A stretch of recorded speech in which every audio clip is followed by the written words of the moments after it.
Hello, I'm gonna do a reading of a copy, though of course English translation, called Germania which is by the Roman historian or writer Taci, Tacitus, or Tacitus. Let's begin, shall we? The various peoples of Germany are separated from the Gauls by the Rhine, from the Rhaetians and Pannonians by the Danube, and from the Sarmatians and Dacians by mountains, or where there are no mountains, by mutual fear. The northern parts of the country are girdled by the sea, flowing round broad peninsulas and vast islands, where a campaign of the present century has revealed to us the existence of some nations and kings hitherto unknown. The Rhine rises at a remote and precipitous height of the Rhaetian Alps, and afterwards turns slightly westward to flow into the North Sea. The Danube issues from a gentle slope of moderate height in the Black Forest, and after passing more peoples than the Rhine, and its course discharges itself into the Black Sea through 6 channels, a 7th mouth being lost in marshlands. As to the Germans themselves, I think it probable that they are indigenous, and that very little foreign blood has been introduced either by invasions or by friendly dealings with neighboring peoples. For in former times it was not by land but on shipboard that would be immigrants arrived, and the limitless ocean that lies beyond the coast of Germany, and as it were defies intruders, is seldom visited by ships from our part of the world, and to say nothing of the perils of that wild and unknown sea, who have been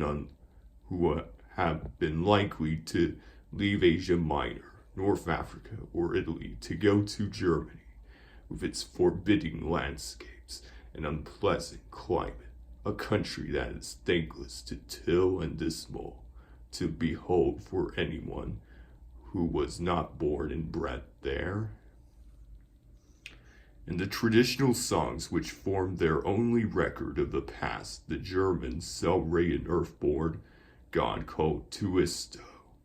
His son, Manus, is supposed to be the fountainhead of their race, and himself to have begotten 3 sons who gave their names to 3 groups of tribes: the Gavones nearest the sea, the Hermanones in the interior, and the Estavones, who comprise all the rest. Some authorities, with the freedom of conjecture permitted by remote antiquity, assert that Tuisto had more numerous descendants, and mention more tribal groups such as Marsi, Gambrivi, Suevi, and Vandali, names which they affirm to be both genuine and ancient. The name Germania, however, is said to have been only recently applied to the country, the first people to cross the Rhine and appropriate Gallic territory, though they are now known nowadays as Tungri, were at that time called German, and what was at first the name of this one tribe, not of the entire race, gradually came into general use in the wider sense. It was first applied to the whole people by the conquerors of the Gauls to frighten them. Later, all the Germans adopted it and called themselves by the new name. The Germans, like many other peoples, are said to have been visited by Hercules. They sing of him as the foremost of all the heroes when they are about to engage in battle. Ulysses also, in all those fabled wanderings of his, is supposed by some to have reached the northern sea and visited German lands, and to have founded and named Asciburgium, a town on the Rhine inhabited to this day. They even add that an altar consecrated by Ulysses and inscribed also with the name of his father, Laertes, was discovered long ago at this same place, and that certain barrows with monuments upon them bearing Greek inscriptions still exists on the borders of Germany, Germania, and Raetia. I do not intend to argue either for or against these assertions. Each man must accept or reject them as he feels inclined. They also have the well-known kind of chant that they call baratos. By the rendering of this, they not only kindle their courage, but merely by listening to the sound, they can forecast the issue of an approaching engagement, for they either terrify their foes or themselves become frightened according to their character of the noise they make upon the battlefield.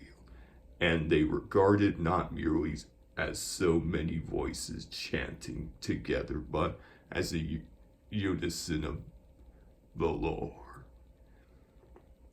What they particularly aim at is a harsh, intermittent roar, and they hold their shields in front of their mouths, so that the sound is implied into a deeper crescendo by their reverberation.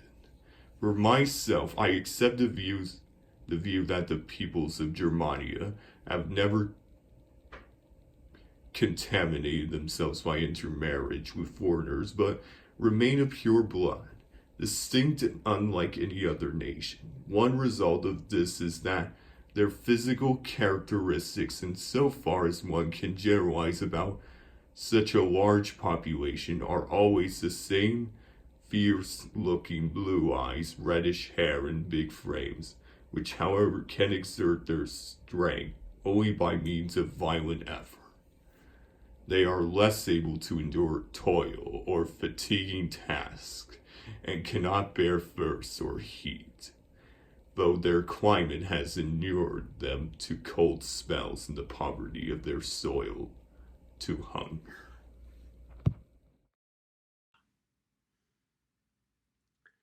Okay, well,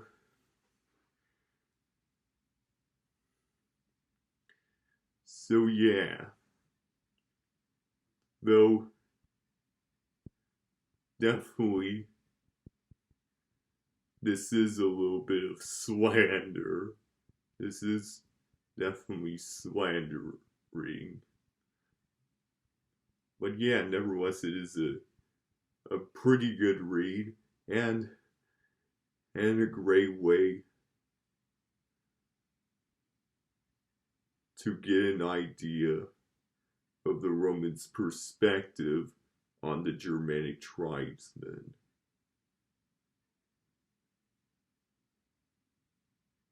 And I actually had a lot of fun reading it.